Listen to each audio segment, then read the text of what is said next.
దేవునికి స్తోత్రం. బాగున్నారా? మరొకసారి దేవుడిచ్చిన ఈ అవకాశాన్ని బట్టి దేవునికి వందనాలు చెల్లిస్తున్నా. మరి దేవుని వాక్యం వింటే సిద్ధంగా ఉన్నారా? దేవుడి మహాకృపను మన పట్ల చూపించి ఈరోజు దేవుని వాక్యంను మన పట్ల ధ్యానిస్తానికి, ఆయన జీవితంలో మన ప్రభు మన జీవితంలో చేసిన మేలు గురించి గుర్తు చేసుకుంటానికి ప్రభు మనకి ఈ దినాన్ని ఇచ్చారు. మరి ఈ శనివారం ఏం చేశారు? శనివారం మీ సొంత పనులతో మీరు బిజీగా ఉన్నారా? లేకపోతే ఈరోజు కూడా మీరు దేవుని సన్నిధిలో ప్రార్థన, దేవుని సన్నిధిలో వాక్యము మీరు చదివారా? ఒకసారి ఈరోజు మీరు ప్రభుతో ఎంత సమయం గడిపారనేది పరీక్షించుకోండి. మరి ఈ అవర్ ఆఫ్ ప్రేయర్ కార్యక్రమం ద్వారంగా దేవుడు ఎంతోమంది జీవితాలు ప్రభావితం చేశారు. మరి ప్రభు చేసిన ఆశ్చర్యమైన కార్యాలు, ప్రభు చేసిన ఉన్నతమైన తలంపులు లేకపోతే ఉద్దేశములు తన బిడ్డల మీద ఈ కార్యక్రమం ద్వారా నెరవేరుస్తూ చూసినప్పుడు ప్రభువు చేసినవి ఎంతో గొప్పవి. ప్రభువు ఎంత గొప్పవాడు అనేది నేను స్వయంగా ఈ అవర్ ఆఫ్ ప్రేయర్ కార్యక్రమం ద్వారంగా ప్రభు తన బిడ్డల్ని ముట్టి స్వస్థపరుస్తూ ఉన్నవండి, వారి జీవితాలు బాగు చేస్తూ ఉన్నవండి, వారి హృదయాశలు నెరవేరుస్తూ ఉన్నవండి. దేవుడు నిజముగా కృప చూపించాడు. మరి అవర్ ఆఫ్ ప్రేయర్ కార్యక్రమం 2001 మే నెలలో నేను స్టార్ట్ చేశానండి. వైజాగ్లో స్టార్ట్ చేశాను. అప్పుడు మన సెకండ్ వేవ్ స్టార్ట్ అయింది. ఆ సమయంలో ఏమి చేయాలి అర్థం కాక హౌస్ అరెస్ట్ లాగా మనమందరము ఇంచుమించు 1-2 నెలల వరకు ఇంట్లో ఉన్నాం. ఆ సమయంలో ఇలాగా ప్రతిరోజు దేవుని వాక్యమును ప్రకటిస్తానికి, అనేక మంది కోసం ప్రార్థిస్తానికి దేవుడు కృప చూపించాడు. దాని తర్వాత ఈ కార్యక్రమంలో బైబిల్లో ఉన్న ప్రార్థనలు ధ్యానిస్తూ అనేక మర్మములు మనం ధ్యానించాం. మరి ఈరోజు మరొకసారి ప్రభు సన్నిధిలో దేవుని వాక్యం ధ్యానిస్తూ ప్రభు కృప చూపిస్తున్నారు. ఎంతోమంది మీరు ఈ కార్యక్రమం మేలుగా ఉన్నాయి, దీవించబడుతున్నాయి అని తెలియపరుస్తున్నారు. దాని నిమిత్తము ప్రభువుని మేము స్తుతిస్తున్నాం. మరి ఈరోజు ఒక చాలా ముఖ్యమైన అంశము మనం ధ్యానించాలండి. చూడండి, ఈరోజు ఈ ప్రస్తుత లోకములో, సమాజంలో చదువుకున్నవారు, చదువు లేనివారు, జ్ఞానులు, వెర్రివారు, ధనవంతులు, పేదవారు, గనులు, సామాన్యులు మనం చూస్తున్నాం. కానీ సమాజంలో ఒక వ్యక్తి బతకాలంటే ఆ వ్యక్తికి ఒక చాలా ముఖ్యమైనది ఒకటి కావాలండి. ఏంటది? జ్ఞానం. ఈరోజు స్త్రీలు అవనవ్వండి, పురుషులు అవనవ్వండి, పిల్లలు అవనవ్వండి, యవనస్తులు అవనవ్వండి, వృద్ధులు అవనవ్వండి, నేను చాలామందిని చూశాను. వారు వృద్ధాప్యంలో ఉన్నప్పటికీ కూడా వారు జ్ఞానం లేని స్థితిలో ఉంటే నేను గమనించాను. పిల్లలైనప్పటికీ, పెద్దలైనప్పటికీ, యవనస్తులైనప్పటికీ, చదువుకున్నవారైనప్పటికీ చాలాసార్లు మనం అనుకుంటాం ఈయన బాగా చదువుకున్నాడు, ఈయనకి ఎంతో గొప్ప జ్ఞానం ఉంటుందండి. కాదండి. చదువు అనేది తెలివి, జ్ఞానం కాదు. సో ఈ జ్ఞానము మనం ఎలా పొందుకోవాలి? ఈ జ్ఞానము ఎక్కడి నుంచి వస్తుంది? ఈ జ్ఞానము ఎలాంటిది? అసలు ఈ జ్ఞానము ఎందుకు మనకి కావాలి అనే విషయాన్ని మనం ఈరోజు దేవుని వాక్యముల నుంచి ధ్యానిద్దాం. కాబట్టి మీ బైబిల్ మీరు తెచ్చుకోండి, ఈ లింక్ని మీరు షేర్ చేయండి, లైక్ చేయండి. ఇతరులకి ఈ వాక్యములో ఉన్న మర్మములు మనం ధ్యానించబోచుండగా మిమ్మల్ని మీరు ప్రభువుకి కొంత సమయం కేటాయించండి. మరి దేవుని వాక్యములకు వెళ్ళకముందు ఒక చిన్న ప్రార్థన. పరిశుద్ధమైన తండ్రి, దయగల ప్రభు, మరొకసారి నేను ఈ వాక్యం మేము ధ్యానించబోచుండగా నన్ను నీ సిలువ చాట మరుగుపరిచయ. ఈ సమయంలోనైనా సమస్తం నీ ఆధీనంలో ఉంచుకొని నీ బిడ్డలతో నువ్వు మాట్లాడమని యేసు నామములో అడుగుచున్నాం తండ్రి, ఆమేన్. మొదటిగా బైబిల్లో అనేక మంది గొప్ప జ్ఞానం కలిగిన వారు ఉన్నారండి. మనందరికీ తెలిసిన సొలొమోను రాజు దేవుని జ్ఞానం అడిగినట్లు, ఆ జ్ఞానము ద్వారంగా తన అనేక విషయాలు ముఖ్యంగా సామెతల్లో ప్రసంగిలో తను బోధించినట్లు మనం చూడగలుగుతున్నాం. దాని తర్వాత కొత్త నిబంధనలో ఎవరు ఎక్కువగా జ్ఞానం గురించి మాట్లాడారని చూస్తే యాకోబు గ్రంథములో మనం ఎక్కువగా జ్ఞానము గురించి తను బోధించినట్లు, జ్ఞానంలో ఉన్న విశేషత, జ్ఞానములో ఉన్న అవసరత అనేది మనం చూస్తున్నాం. పాత నిబంధనలో మనం చూస్తున్నాం, కొత్త నిబంధనలో మనం చూస్తున్నాం. చాలాసార్లు చాలామందికి అర్థం కాదు ఏంటంటే జ్ఞానం అనేది వారు చదువుతో పోలుస్తుంటారు. ఒకసారి నేను ఒక పెద్ద వైద్యుడిని చూడాల్సి వచ్చింది. ఆయన ఆఫీస్లో నేను ఆ డాక్టర్ గారిని ఆయన కలవాల్సి వచ్చింది. తెలిసిన వారికి ఆపరేషన్ జరుగుతుంటే ఆయన ఒక చీఫ్ డాక్టర్, ఆయన కింద అనేక మంది డాక్టర్స్ ఉన్నారు. సో వారితో కొన్ని విషయాలు మాట్లాడటానికి ఆపరేషన్ రిలేటెడ్ లేకపోతే వారి హెల్త్ కండిషన్ కోసం మాట్లాడటానికి వారి ఆఫీస్లో నేను వెయిట్ చేస్తున్నాను. నేను వెయిట్ చేస్తున్నప్పుడు ఆయన ఇంకా రాలేదు. అంతలోకి ఒక ఆయన వచ్చాడండి. ఆయన వచ్చి ముందు వెనక తిరుగుతున్నాడు కానీ నాకు అసలు ఆయన డాక్టర్ అని కూడా ఒక అవగాహన కలగలేదు. చూస్తే మనిషి అంతా పేదాలంతా తాగి సిగరెట్లు కాల్చి చేతులన్నీ కూడా ఏమండి తాగుబోతు మొహంలాగా ఉంది. అసలు భయంకరమైన మొహం. ఈయనేమి చీఫ్ డాక్టర్ అని ఒక అందరికీ డౌట్ వచ్చింది. కనీసం సెటస్కోప్ అని వేసుకోవాలి, అది కూడా లేదు ఆయన అంటూ ఆయన ఎకదిక చూస్తుంటే నేను బై మిస్టేక్ అదే అనుమానం వచ్చి మీరు డాక్టర్ గారు అని. అవునండి. మీ పేరేంటన్నాడు. పలానా వ్యక్తిని అన్నాడు. ఓహో మీకోసమే నేను వెయిట్ చేస్తున్నాను అన్నాడు. ఏమండి ఈరోజు చాలాసార్లు మన దేశంలో ముఖ్యంగా పిల్లల్ని మనం చదువురా అంటుంటాం. చదువుకో, పుస్తకాలు తీసి చదువుకో, ఐఐటి చదువు, డాక్టర్ అవ్వు, ఏమంటే సివిల్స్ రాయ్, మంచిదే, తప్పేం కాదు. కానీ చదువు ఒక వ్యక్తిని జ్ఞానవంతుని చేయదండి. జ్ఞానము వేరు, తెలివి వేరు. తెలివి అంటే ఇంగ్లీష్లో నాలెడ్జ్, జ్ఞానం అంటే విజ్డమ్. ఈ జ్ఞానము తెలివి రెండు వ్యత్యాసమైనది. చాలాసార్లు మనము తెలివి ఉంటుంది. తెలివి ఈరోజు పిల్లలు చూడండి, ఆ గూగుల్, ఆ సెల్ ఫోను, ఆ ఇంటర్నెట్ ద్వారంగా ఎంతో ఇన్ఫర్మేషన్ తెలుసుకుంటుంటారు. ఎంతో వారు తెలివిని పొందుకుంటారు. ఈ వాహనం ఏంటి, ఈ వాహనం ఎంత స్పీడ్లో వెళ్తుంది, లేకపోతే ఈ వస్తువు ఏంటి అని వారు తెలివిని సంపాదించుకుంటారు. కానీ జ్ఞానం అనేది అది దేవుడిచ్చేది. ఏమండి మనం చాలాసార్లు వడ్రంగిని చూస్తుంటాం. ఆ వడ్రంగి వారికి చదువు కూడా రాదు వారికి. ఏమండి వారు ఎలాంటి బీటెక్ ఇంజనీరింగ్ కానీ మెకానికల్ కానీ ఎలాంటి ఆర్కిటెక్చర్ ఏం చేయరు వారు. చాలాసార్లు వారు ఆ చెక్క ముక్కలు చేతిలో వాళ్ళు తీసుకున్నప్పుడు ఒక ఆయన చాలా చక్కని మంచం చేశాడు. నాకు ఆశ్చర్యం వేసింది. అయ్యా నువ్వు ఇంత కెపాసిటీ నీకు ఎక్కడుందయ్యా అని. అదే చూడండి రోజు పిల్లలు ఇంజనీరింగ్ చదువుతుంటారు, వారు కనీసం ఒక టేప్ పెట్టుకొని మెషర్మెంట్ కూడా సరిగ్గా చేయలేరు. తెలివి నీ జీవితంలో తెలివి నిన్ను జీవితం బాగు చేయదండి. అందుకే ఈరోజు చాలామంది నిరుద్యోగాలు, చాలామందికి ఏమండి వారు చదువుకున్నప్పటికీ ఒక మంచి ఉద్యోగం సంపాదించలేకపోతున్న కారణం ఏంటంటే వారికి తెలివి ఉంది కానీ జ్ఞానం లేదు. ఈ జ్ఞానము ఈ లోకమంతట్లో ఒక పుస్తకంలో మనకు అనుకోగలము. అది బైబిల్లో మాత్రమే. బైబిల్ చదివేవాడికి జ్ఞానము కలుగుతుంది. జ్ఞానం అనేది ఎదుటివాడు హృదయంలో ఉన్న ఆలోచనలు ఏంటి, ఇది మంచా, ఇది చెడుగా.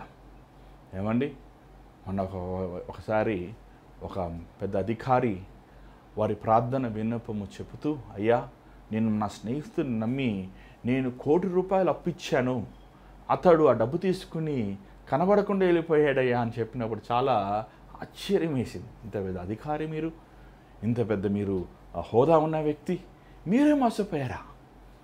ఏమండి చూసారా, చాలాసార్లు మనము తెలివిని పట్టుకుంటూ మనం విర్రవేగిపోతుంటాం.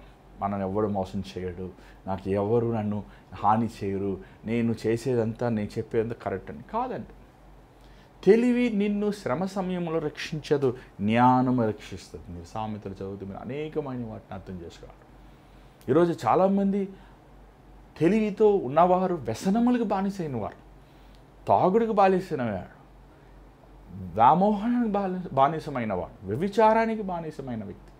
ఏమండి 2 బిడ్డలు పెట్టుకొని, భార్యను పెట్టుకొని అక్రమమైన సహవాసం చేసేవాడిని బుద్ధిహీనుడు అనాలా, జ్ఞానవంతుడు అనాలా? నువ్వు ఒక గొప్ప హోదాలో ఉన్నప్పటికీ, నువ్వు ఒక ప్రభుత్వ ఉద్యోగం సంపాదించుకున్నప్పటికీ, నీ కింద ఎంతోమంది పని చేస్తున్నప్పటికీ, అరే నా భార్యకు నేను అన్యాయం చేస్తున్నాను, నా వివాహానికి వయసుకు వచ్చే బిడ్డలు ఇంట్లో ఉన్నారు, అరే నా ప్రవర్తన ఏంటి అనే గ్రహింపు అవగాహన లేకుండా ఏమండి తన సంపాదన అంతా తీసుకెళ్ళి వేశ్యలకి ఇచ్చిన వాడిని ఏమనాలి? ఈరోజు దేవుని వాక్యం మనం చదివిన వాడికండి దేవుడు జ్ఞానం ఇస్తాడు. బైబిల్లో అనేక వచనములు ఉన్నాయి. మరి భవిష్యత్తులో మనకి మన అవసరమైన మాత్రం మనం ఎదురు చూడగలుగుతాం. సమయాన్ని మనం దృష్టిలో పెట్టుకున్నాం కాబట్టి యాకోబు గ్రంథము 3వ అధ్యాయము, యాకోబు గ్రంథము 3వ అధ్యాయము 13వ వచనం మనం చూద్దాం. దయచేసి మీ బైబిల్లో మీరు తిప్పండి, మాతో పాటు కలిసి మీరు చదువుతాం. చదవచ్చు. మీలో జ్ఞాన వివేకములు గలవాడెవడు? వాడు జ్ఞానంతో కూడిన సాత్వికము గలవాడై తన యోగ్యమైన ప్రవర్తన వలన తన క్రియలను కనపరచవలను. మీలో జ్ఞానము వివేచన కలిగిన వాడు ఎవడు? యాకోబు. నిజంగా మీరు యాకోబు యేసుప్రభు శిష్యుడైనప్పటికీ తన రాసిన పుస్తకము మిగిలిన పుస్తకముల కంటే చాలా ఏమంటారు, జ్ఞానాన్ని ప్రేమించేవారు ఇష్టపడుతుంటారు. యాకోబు తను మాట్లాడే మాటలు, తను పలికే పలకలు ఎంతో విలువైనవి. ఇతను ఏమంటున్నాడు? జ్ఞానము వివేచన కలిగిన వాడు ఎవడు? చదువుకున్నవాడు ఎవడు అంటలేదు. ఈ యూదులు ఎవరు, అన్యులు ఎవరు అని అడుగుతలేదు. దేవుని బిడ్డలు ఎవరు, దెయ్యం బిడ్డలు ఎవరు అని అడుగుతలేదు. పరిశుద్ధులు ఎవరు, అపవిత్రులు ఎవరు అని అడుగుతలేదు. జ్ఞానము కలిగిన వాడు ఎవడు? వేచన కలిగిన వాడు ఎవడు? చూడండి, జ్ఞానము వేచన ఈ పరిశుద్ధాత్ముడిచ్చే వరముల్లో ఒక వరమని నచ్చమనండి. పరిశుద్ధాత్ముడు కలిగిన వ్యక్తిలో ఉండే ఏమండి ఈ గుణగుణాలు, జ్ఞానము, వేచన, అండర్స్టాండింగ్, గ్రహించుకునే మనసు. ఈరోజు చాలామంది క్రైస్తవ కుటుంబంలో దేవుణ్ణి నమ్ముకున్న వారి జీవితంలో భార్యాభర్తల మధ్య, అరే నా భార్య బలహీనమైన ఘటమని ఎరిగి జ్ఞానముతో నేను మాట్లాడాలి, జ్ఞానవంతురాలు ఇల్లు కట్టును, 3 రోజులు ఇల్లు ఊడబెడుకును అనే గ్రహింపు అవగాహన లేకుండా ఈరోజు చాలామంది వారి జీవితంలో ఉంటే మనం చూడగలుగుతాం. అంత మాత్రం కాదు, జ్ఞానము లేనివాడు ఏమండి, వ్యభిచారి, బుద్ధిశూన్యుడు అని మనం సామెతల్లో మనం చూస్తున్నాం. కానీ నేనేమంటానంటే జ్ఞానము లేనివాడు కూడా బుద్ధిశూన్యుడే. జ్ఞానము లేనివాడు పాపములో పడిపోతాడు. జ్ఞానము లేనివాడు దేవునికి దూరం అయిపోతాడు. జ్ఞానము లేనివాడు దేవుని సన్నిధిలో ప్రార్థన చేయడండి. జ్ఞానము లేనివాడు దేవుని వాక్యముని పఠించడు. ఇక్కడ చూసినట్లయితే యాకోబు ఏమంటున్నాడు చూడండి, let them show their good life by the deeds doing in humility that comes from the wisdom. దయచేసి మరొకసారి తెలుగు చదవండి. అది వాడు జ్ఞానముతో కూడిన సాత్వికము గలవాడే, జ్ఞానముతో కూడిన సాత్వికము గలవాడే తన యోగ్యమైన ప్రవర్తన వలన తన క్రియలను కనపరచవలను. చూడండి, what is the use of wisdom? ఏమన్నా ఓకే, మన జ్ఞానం పరిశుద్ధది, జ్ఞానం దేవుని దగ్గర వచ్చేది, మనం జ్ఞానాన్ని పొందుకున్నాం. మనం సొలొమోను తీసుకుందాం. సొలొమోను జ్ఞానాన్ని పొందుకున్నాడు. ఏం ప్రయోజనం? 1000 మంది భార్యలను మేనేజ్ చేస్తూ నేర్చుకున్నాడు. ఏ చేతులైతే దేవుని మందిరం కట్టినాయో అదే చేతులు ఏమండి దురాత్మలకి మందిరం కట్టినట్టు మనం చూడగలుగుతున్నాం. ఏం ప్రయోజనం? ఒక కామంతో నిండే వ్యక్తిగా ఉన్నాడు. దేవుణ్ణి శ్రేష్టమైనదే అడిగాడు. కానీ దేవుడిచ్చిన జ్ఞానాన్ని 40 సంవత్సరముల ఇంచుమించు ఏమన్నా ఇశ్రాయేల్ ప్రజలు యుద్ధం లేకుండా ఏలాడు, కాదంటలేదు. కానీ ఆ జ్ఞానముతో తన కామముతో నిండిన వ్యక్తిగా ఉన్నాడు. ఎవడన్నా 1000 భార్యలు చేసుకుంటాడండి? అంటే ఎంత కామ పిచ్చి ఉందంటే, ఎంత పిచ్చివాడంటే అంత కామముతో నిండి ఉన్నవాడైతే అంతమందిని చేసుకుంటాడు. చూడండి, దేవుడు ఇచ్చే జ్ఞానము తగ్గింపుతో వచ్చేది, పరిశుద్ధమైన జీవితంతో వచ్చేది, విధేయతైన మనసుతో, దేవుణ్ణి ప్రేమించే మనసుతో వచ్చేది. వారి క్రియలు చాలా ముఖ్యమైనవి. నేను జ్ఞానము కలిగి ఉన్నానని చెప్పి నీ భార్యతో, లేకపోతే నీ భర్తతో, లేకపోతే నీ సమాజంలో ఎదుటివారితో, పక్కవారితో నువ్వు కొట్లాట్లు పెట్టుకుంటున్నావంటే, నువ్వు మనస్తాపములు కలిగి ఉన్నావంటే, లేదా డంబమ్మగా నువ్వు మాట్లాడుతున్నావంటే, లేకపోతే నువ్వు గర్వమైన హృదయంతో నువ్వు మాట్లాడుతున్నావంటే నీకు నిజంగా జ్ఞానం ఉందా? ఒక వ్యక్తి నిన్ను తిడుతున్నప్పుడు, ఒక వ్యక్తి నిన్ను అవమానిస్తున్నప్పుడు, ఒక వ్యక్తి నిన్ను దూషిస్తున్నప్పుడు ఏమండి నువ్వు నోరు మెదపకుండా నోరు మూసుకోగలిగిన వాడవైతే నిజంగా నువ్వు జ్ఞానవంతుడే. ఏమండి సాక్రటీస్, గ్రేట్ ఫిలాసఫర్, ఏమండి ఎంతో ఘనతను పొందిన వ్యక్తి,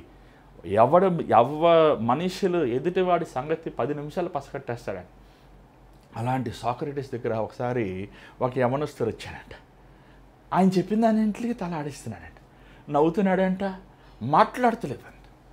ఆ సాక్రేటిస్ గంట సేపు మాట్లాడి ఆయనకి పిచ్చి పట్టేసి, నోరు తెరిసి మాట్లాడయ్యా, నువ్వు జ్ఞానవంతుడువా వెర్రివాడవని అర్థం చేసుకుంటానన్నాడు. ఏమండి, నోరు తెరిసి మాట్లాడు. ఈరోజు మన మాటల ద్వారంగా మనం ఎంత కీడు తెచ్చుకుంటున్నాం, ఎంత అవమానం, ఎంత బాధ, ఎన్ని దెబ్బలు మనం తెచ్చుకుంటున్నాం. జ్ఞానం కలిగిన వాడు మొదటగా తగ్గించబడిన వాడిగా ఉంటాడు. ఏమండి, ఇంగ్లీష్ బైబిల్ మీక్నెస్ అని చూస్తున్నాం. ఏమండి, సహనము కలిగి ఉన్నాడు. తెలుగులో ఏమో సహనం అని ఉందా, సాత్వికం అని ఉంది. ఏమండి, ఇంగ్లీష్లో మనం చూస్తున్నాం మీక్నెస్. ఈ మీక్నెస్ని జెంటిల్నెస్ అనొచ్చు, హ్యూమిలిటీ అనొచ్చు, ఏమండి కర్టసీ అనొచ్చు, కన్సిడరేషన్ అనొచ్చు, మైల్డ్నెస్ అనొచ్చు, మోడరేషన్. ఆల్మోస్ట్ ఏమండి చాలా పదాలు ఇంగ్లీష్లో ఉన్నాయి. మరి తెలుగులో సాత్వికం, లేకపోతే సహనం, లేకపోతే ఓర్పు. ఏమండి, ఎప్పుడు ఈ సహనము లేకపోతే సాత్వికము ఇది ఒకటిగా ఉండదు. ఒక చెట్లో ఎలాగ కొమ్మలు, ఆకులు, వేరు మిళితమై ఉంటుందో ఈ సహనం అనే గుణము కూడా అలాగే. సహనం ఉన్నవాడికి సాత్వికం ఉంటుంది, సాత్వికం ఉన్నవాడికి ఓర్పు ఉంటుంది, ఓర్పు ఉన్నవాడికి ప్రేమ ఉంటుంది. ఈ ఆత్మ ఫలములు మనం బైబిల్లో ఒక వ్యక్తిని మనం చూస్తున్నాం. మనం చూడాల్సినవి అతను ఎవరో కాదండి, మోషే. సంఖ్యాకాండము 12వ అధ్యాయము, దయచేసి మీ బైబిల్ ఒకసారి తెప్పండి. సంఖ్యాకాండము 12వ అధ్యాయము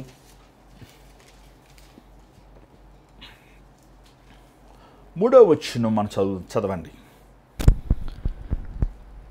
మోషే భూమి మీదనున్న వారందరిలో మిక్కిలి సాత్వికుడు. మిక్కిలి భూమి మీద ఉన్నవాడు అందరిలో మిక్కిలి సాత్వికుడు. ఎవరిచ్చారు ఈ ఘనత తనకి? నేను సాత్వికుణ్ణి, నేను దీనుణ్ణి, నేను తగ్గించుకున్నవాడని అని తన డబ్బా కొట్టుకున్నాడు? లేదు, దేవుడు చెప్పాడు, దేవుడిచ్చాడు ఈ పట్ట. మిక్కిలి సాత్వికుడు. కారణం ఏంటి? తనలో జ్ఞానం ఉంది కాబట్టి. ఒక ఉదాహరణ మనం చూద్దామండి. సంఖ్యాకాండము 16వ అధ్యాయము, మేబీ 2 ఉదాహరణలు మనం చూడొచ్చు మోషే జీవితంలో తన జ్ఞానవంతుడని. సంఖ్యాకాండము 16వ అధ్యాయము, మనంతా చదువుతాను, మనకి సమయం లేదు, కానీ బహుశా మీరు 3వ వచనం చదవండి, లేకపోతే మొదటి 3 వచనాలు చదవండి. ఎస్, మొదటి 4 వచనాలు చదవండి. ఎస్. లేవికి మునిమనవుడును, కహాతుకు మునిమనుడును, ఇస్సారు కుమారుడునగు కోరాహు, రుబేనులలో ఏలియాబు కుమారులైన దాతాను, అభిరాములను, పేలేతు కుమారుడైన ఓనును యోచించుకొని ఇశ్రాయేలులలో పేరు పొందిన సభికులను, సమాజ ప్రధానులైన 250 మందితో మోషేకు ఎదురుగా లేచి, మోషే అహరోనులకు విరోధముగా పోగుపడి, మీతో మాకిక పని లేదు, ఈ సర్వ సమాజములోని ప్రతివాడును పరిశుద్ధుడే, యెహోవా వారి మధ్యనున్నాడు, యెహోవా సంగము మీద మిమ్మల్ని మీరెలా హెచ్చించుకొనుచున్నారనగా మోషే ఆ మాట విని సాగిలపడెను. చాలు. ఇక్కడ చాలా మనము జాగ్రత్తగా గమనించాల్సిన ఒక ప్యాసేజ్ బైబిల్లో మనం చూస్తున్నాం. యేసు ప్రభు, దేవుడు, తండ్రి అయిన దేవుడు మోషేని 40 సంవత్సరములు ఎడారిలో సిద్ధపరిచి తనని పిలిచి తనను మరలా ఐగుప్తికి పంపించి 10 సూచకార్యాలు చేసి, ఎర్ర సముద్రాన్ని పాయలు చేసి, ఫరోని హతం చేసి, ఏమండి వారికి పోషిస్తూ, వారికి మన్నాని పోషిస్తూ, ఆహారం ఇస్తూ మోషే ద్వారంగా దేవుడు ఆశ్చర్యమైన కార్యాలు. ఇది ఏమంటే మన బైబిల్లో చూస్తాం. కానీ ఒక దిన కోరాహు, ఇంకొక వ్యక్తి ఎవరండి, దానమ్మ, ఏమండి అది రూబేను, ఎవరు వాళ్ళిద్దరి పేర్లు అభిరాము, ఇంగ్లీష్లో దాతోమని ఉంది, తెలుగులో ఏముంది, దాతమని ఉందా? అంతేనా? అభిరామని ఉందా? అభిరాము, పేలేతు కుమారుడైన దాతు, అభిరాము, కోరాహు, ఈ ముగ్గురు కలిసి మోషేకు విరోధంగా తిరగబడ్డారండి. ఏమంటున్నారు మోషేతో? ఏమన్నారంటే, ఏంటి నిన్ను హెచ్చించేసుకుంటున్నావు? చూడండి, మోషే వారితో పాటు నడిచాడు, వారితో పాటు పస్తున్నాడు. మోషే వారితో పాటే ప్రయాసపడ్డాడు, వారితో పాటే కష్టపడ్డాడు. ఆయనేమో గుర్రం మీద పరిగెట్టలేదు కదా, ఆయన ముందు నడిచాడు. ఆయన ఇంత నడిచినా ఎవరైనా ఒకరైనా ఇద్దరైనా మోషే నువ్వు చేసిన సేవ చాలా గొప్పది అని మోషేని మెచ్చుకున్నారా? మోషేకి వందనాలు చెప్పారా? లేదు, మోషేను అవమానించారు, దూషించారు, తిట్టారు. ఎందుకు తీసుకొచ్చాను? మోషే మీద సనిగారు. కానీ మోషే అన్నిట్లో నిదానముగా మౌనముగా ఉంటాం మనం చూడగలుగుతాం. ఇక్కడ ఇంచుమించు సమాజం అంతా పెద్దలందరినీ తీసుకొచ్చి ఈ కోరాహు, దాతాను, అభిరాము ఈ ముగ్గురు మోషేకి విరోధముగా తిరగబడినప్పుడు మోషేని వారు ప్రశ్నించినప్పుడు మోషే ఇక్కడ ఏం చేశాడో చూడండి. వారి ముందు సాగిలి పడ్డాడట, అంటే సాష్టాంగపడ్డాడు. అసలు ఎంత సహనమైన తనలో చూస్తాం, ఎంత తగ్గించుకునే మనసు, ఎంత ఏమంటే అసలు మోషే కర్రెత్తితే ఎర్ర సముద్రం పాయలైంది, ఆ కర్రని కింద పడేస్తే పాసుపామైంది, ఆ కర్రని సముద్రం చెరువులో కలిపినప్పుడు కదిలించినప్పుడు నీళ్ళు రక్తముగా మారిపోయింది. అదే కర్ర ఇచ్చుకుని వారి మీద చాటితే చచ్చిపోరా? ఏమండి, చంపేంత శక్తి లేదా? ఖచ్చితంగా ఉంది. కానీ మోషే ఏం చేశాడు? వారిని తిట్టాడా? వారిని మరలా మీరెక్కడున్నారయ్యా అని ప్రశ్నించారా? అసలు మీరెవరయ్యా అని ప్రశ్నించారా? లేకపోతే ఏలియా వలె నేనా మీరా తేల్చుకున్నారండి అన్నాడా? అనలేదు. వారి ముందు సాగిలిపడ్డాడండి. వారి ముందు సాగిలిపడ్డాడు. అంత మాత్రమే కాదు, చూసినట్లయితే మోషే తన బాధను, తన వేదనను దేవుని చెప్పుకున్నాడు. మనుషులు చెప్పలేదు, పక్క వాళ్ళు చెప్పలేదు. ఇశ్రాయేలీలందరినీ కలిసి అక్కడ ఇంచుమించు చెప్తే మహా అంటే 300 మంది ఉంటారు. వీరు కొన్ని లక్షల మంది ఉన్నారు.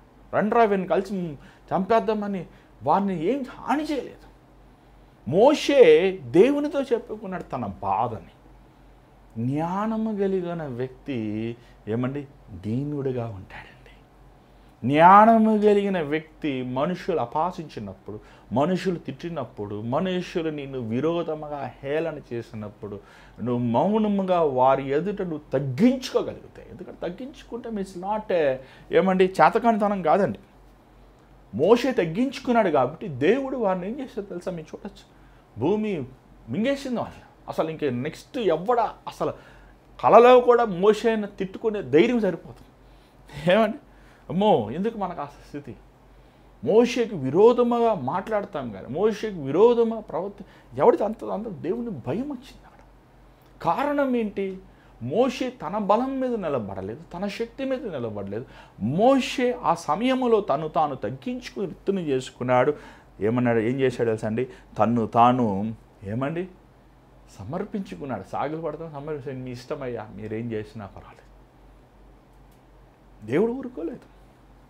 అంత మాత్రం కదా. 12వ అధ్యాయం మన సంఖ్యాకాండం 12వ అధ్యాయం మనం చూసినట్లయితే ఏమండి అక్కడ మిరియాము, అహరోను మోషేకి విరోధంగా మాట్లాడారు. తన సొంత అన్న, తన సొంత అక్క మాట్లాడినప్పుడు ప్రభు అంటాడు, నేను సేవకులతో దర్శనముల ద్వారంగా, కళల ద్వారంగా, మెల్లని స్వరం ద్వారంగా మాట్లాడు. నా సేవకుడైన మోషే నా ఇంటి అంతట్లో నమ్మకస్తుడు. ఏమండి అహరోను అనుకున్నాడు, పాపం నేను కూడా నమ్మకస్తుని కాదు, నువ్వు ఎట్లా నమ్మకస్తుడు అవుతావు అహరోను? మోషే పైకి వెళ్ళినప్పుడు నువ్వు బంగారం వేసి దూడని చేసి ఇదే దేవుడు అన్నావు కదా, నువ్వు చేసిన పాపం ఎంత భయంకరం. మోషే నీ కోసం ప్రార్థన చేయకపోతుంటే ఆ రోజు దేవుడిని చంపేసేవాడు కదా.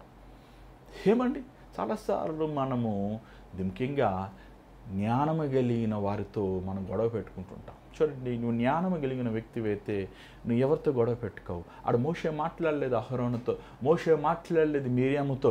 మోషే మౌనంగా ఉన్నాడు. అక్కడ దేవుడు మాట్లాడాడు. తన ఆశ, తన వాంఛదే, దేవా నువ్వు మాట్లాడు నాయన, నువ్వు మాట్లాడితే భూమి కదులుతుంది అయ్యా, నువ్వు మాట్లాడితే నాయన మనుషులు అయ్యా వణికిపోతారు నాయన, నువ్వు శిక్షిస్తే, నువ్వు తీర్పు తీస్తే అది శాశ్వతమైనది నాయన. తగ్గించుకున్నవా పరిస్థితులను దేవుని సన్నిధిలో తాను వృత్తిని చేసుకుని అదే మాటలు మనము ఏమండి యేసు ప్రభు కూడా అంటే మనం చూడగలుగుతున్నాం. మత్తయి సువార్త 11వ అధ్యాయము 29వ వచ్చిన ప్రభు అంటే నేను చూడండి ఒకసారి చదవండి. ఐఎమ్ మీక్ అండ్ లోలీ, ఇంగ్లీష్ లోలీ అని ఉంది, మీక్ అండ్ లోలీ అని, హ్యూమిలిటీ అని ఉంది. దయచేసి చూడండి. నేను సాత్వికుడిని, దీన మనసు గలవాడని. ఏమండి అదే మాటలు మనము పౌలు కూడా అంటే మనం చూడగలుగుతున్నాం. 2 కొరింథీ 10వ అధ్యాయము 1వ వచనం ఒకసారి చూడండి దయచేసి, తర్వాత చదువుదాం. 2 కొరింథీ 10వ అధ్యాయం 1వ వచనం.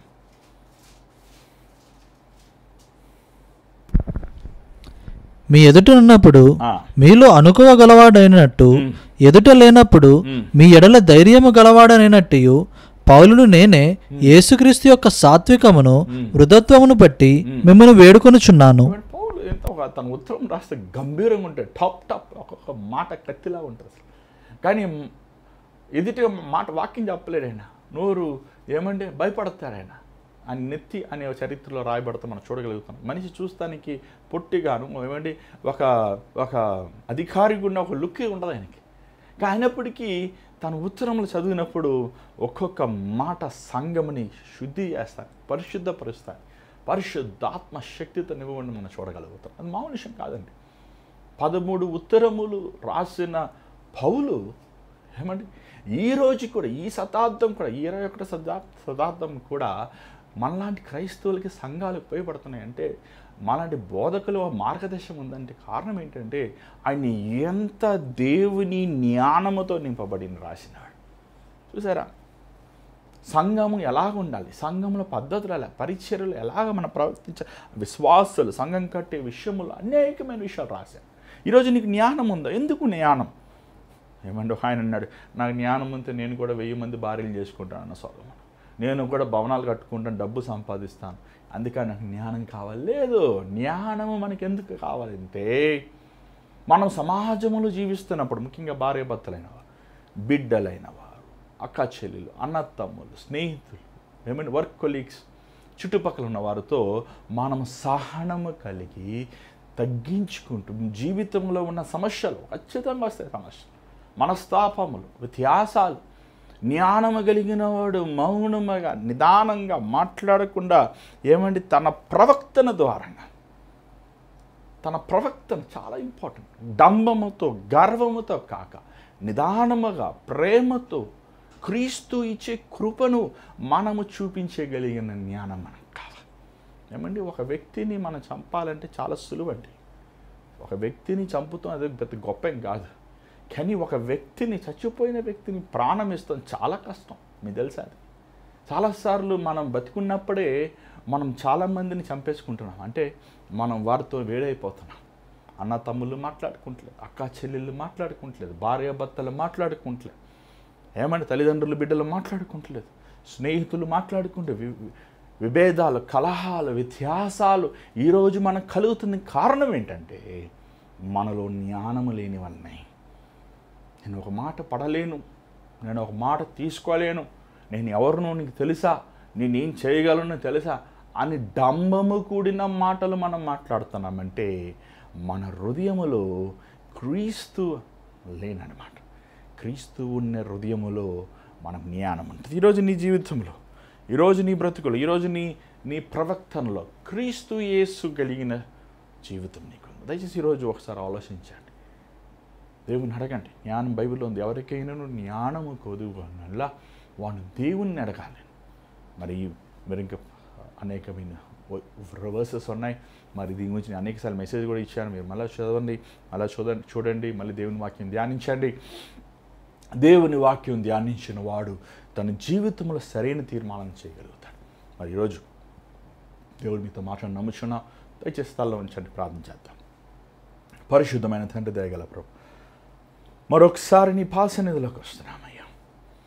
జ్ఞానమును మాకు దయచే, పరలోకము నుంచి వచ్చే జ్ఞానము మాకు సహనము, ఓర్పు అయ్యా, సాత్వికము, దయాలత్వము, ప్రేమను, మంచితనమును మాకు ఇచ్చేదనేది మేము గ్రహించుకోవడానికి సహాయించి, జ్ఞానముని కలిగి జ్ఞానముతో లోకములో ఉన్న ధనము సంపాదించుకుంటాం కాదు, కానీ జ్ఞానముతో అయ్యా కాపురం చేసుకుంటాం, జ్ఞానముతో సమాజంలో ఎదుటి వ్యక్తితో జీవిస్తానికి, ఎదుటి వ్యక్తిలో నన్ను ప్రేమను చాటువారుగా, నీ సహనము, నీలోన గుణము తగ్గించుకుంటూ దీనులుగా మేము ఉండటానికి సహాయించి ప్రభా, ఈరోజు ఈ వాక్యం ద్వారా నీ బిడ్డలతో నమ్ముచున్నాం. ఎవరైతే నేను నీ వైపు చూసి ప్రభా నాకు జ్ఞానంనదే ఇచ్చానైనా, నా భర్తతో ఎలాగ మాట్లాడాలి, నా భార్యతో ఎలాగ మాట్లాడాలి, నా బిడ్డలతో ఎలాగ మాట్లాడాలి, నా బంధుమిత్రులతో, నా స్నేహితులతో, సమాజంలో ఉన్న వ్యక్తులతో ఎలాగ ప్రవర్తించాలో నాకు జ్ఞానము దయచే ప్రభా అని నీ పాదముల వైపు చేతులు చాచించారు. ప్రభా నీ పరిశుద్ధమైన జ్ఞానముతో నీ బిడ్డలను నింపాయా. ఇంతవరకు కృప చూపించావు, నీ చేతి మీద రేపు కలుసుకున్న సహాయం చేయమని యేసుక్రీస్తు నామమున అడుగుచున్నాం తండ్రి, ఆమేన్. మరియు దేవుని మీతో మాట్లాడి మనం తెలియపరచండి. దయచేసి ముఖ్యమైన గమనిక, మీ ప్రార్థన అవసరాలు స్క్రీన్ మీద కనబడుతున్న నెంబర్ 8939392113 నెంబర్కి మీరు వాట్సాప్ వాయిస్ మెయిల్ చేయండి. నేను మరలా మీకు జవాబు ఇస్తాను. అంత మాత్రంగా దయచేసి ముఖ్యమైన గమనిక చూడండి. రేపు ఆదివారం హైదరాబాద్లో షేక్పేట్లో ఉన్న R3 బ్యాంక్వెట్ హాల్ మరి ఆ ఫ్లెక్స్ మీ దగ్గర ఉందా లేదా దయచేసి మీకు మేము ఈ ఫ్లెక్స్ అదే ఫ్లెక్స్ దయచేసి మీరు చూడండి. బహుశా డేట్ కొంచెం తప్పుగా ఉంది కానీ అది ఫ్లెక్స్లో మీరు అడ్రస్ చూడగలుగుతున్నారు. R3 బ్యాంక్వెట్ హాల్ అని మీరు గూగుల్లో కొట్టగలిగితే మీకు షేక్పేట్లో మెయిన్ రోడ్లోనే పెద్ద కాంప్లెక్స్లో 5th ఫ్లోర్లో జరుగుతుంది. మరి మీరు మీ కుటుంబస్తులు రండి. ఎంతోమంది దీవించబడుతున్నారు, ఎంతోమంది విడుదల పొందుతున్నారు, ఎంతోమంది స్వస్థత పొందుతున్నారు, ఎంతోమంది కుటుంబాలు దేవుడు కడుతున్నారు. మీరు ఈ అవకాశాన్ని ఉపయోగించుకోండి. మరి ఈ భారమైన పరిచర్యలో ఎంతోమంది జీవితంలో దేవుడు ఎన్నో సూర్యకార్యాలు చేస్తున్నాడు. నా ఫోన్ తీస్తేనండి దానిలో ఎన్నో సాక్ష్యాలు, ఎన్నో దీవెనలు చేశాడయ్యా. మీ ప్రార్థన ద్వారంగా, అవర్ ఆఫ్ ప్రేయర్ ప్రోగ్రామ్స్ ద్వారంగా, మీ వాక్యం ద్వారంగా మేము దీవించబడ్డామయ్యా. మీరు ప్రవచించేటట్లు మీరు స్వస్థత ప్రార్థన చేశారు, జరిగిన దేవుడు కార్యం చేశారు. ఆ సాక్ష్యాలన్నీ చెప్పి నేను డబ్బా కూడా నాకు ఇష్టం లేదు. కానీ మేలు పొందిన చాలామంది, నేను చెప్పాలంటే 99% మంది దేవుడికి ఇచ్చే విషయంలో నమ్మకంగా లేరండి. ఈ పరిచర్య వాస్తవం చెప్పాలంటే 3 సంవత్సరాల ముందు అవర్ ఆఫ్ ప్రేయర్ స్టార్ట్ చేసినప్పుడు ఎలా ఉందో అలాగే ఈరోజు కూడా అనేకమైన ఇబ్బందులు ముఖ్యంగా పడతాం. కారణం ఏంటంటే మేలు పొందిన వారు దేవునికి ఇచ్చే విషయంలో నమ్మకం మాట. చూడండి, బహుశా మీరు వేరే వేరే సంఘాలకు వెళ్తున్నారేమో, వేరే వేరే పరిచర్యలకు మీరు ఇస్తున్నారేమో, కానీ మీరు మేలు పొందినప్పుడు దేవుని వాక్యము ద్వారంగా, దేవుని సేవకుల ప్రార్థన ద్వారా మేలు పొందినప్పుడు మీరు ఆ పరిచర్యను పోషించాల్సిన బాధ్యత ఉందనేది గమనించండి. మీరు దేవునికి ఆనందముగా ఇవ్వండి, సంతోషముగా ఇవ్వండి. మీరు ఇచ్చినప్పుడు ప్రభు మీకు నిశ్చయముగా మీ జీవితం ఇంకొన కృప చూపిస్తారు. It's just sign of gratitude. ఏదో ఇస్తాడని చెప్పి మనం ఇవ్వ అవసరం లేదు, కానీ నా ప్రభు నా జీవితం ఇంత మేలు చేశాడు, ఏమండి నాకు గర్భఫలం ఇచ్చాడు, ఎంతోమంది గర్భఫలం ఇచ్చారు. ఒక IVF ట్రీట్మెంట్ తీసుకుంటే 5 లక్షలు అవుతుంది. అది కూడా పుడతారో లేదో తెలియదు, కానీ ఈ పరిచర్య ద్వారా ఎంతమందిని దేవుడు దీవించాడు, ఎంతమందిని దేవుడు స్వస్థ, ఎంతమందిని దేవుడు మరణం నుంచి తప్పించాడు. కానీ ఇచ్చే విషయంలో నమ్మకంగా లేని వల్ల ఈ పరిచర్య కొంటాల్సి వస్తుంది. కాబట్టి ఈ పరిచర్యలో మీరు దేవునికి సంతోషంగా ఇవ్వండి. Google pay, PhonePe account numbers ద్వారా మీరు ఇచ్చే ప్రతి కానుక ఏమండి ప్రభు సేవ నమ్మకంగా వాడుతున్నాం. పరిచర్యలు ఎన్నో అవసరతలు ఉన్నాయి, ఎన్నో బాధ్యతలుగా, ఒక సేవకుడిగా, ఒక తండ్రిగా ఏమండి ఒక పరిచర్యను నడిపించాల్సిన అవసరతలు ఉన్నాయి. సో మీరు పంపించే ప్రతి కానుక ప్రభు మహిమార్థం వాడుతున్నాం. మన దేవుని చిత్తమైతే రేపు కలుసుకుందాం. God bless you. Good night.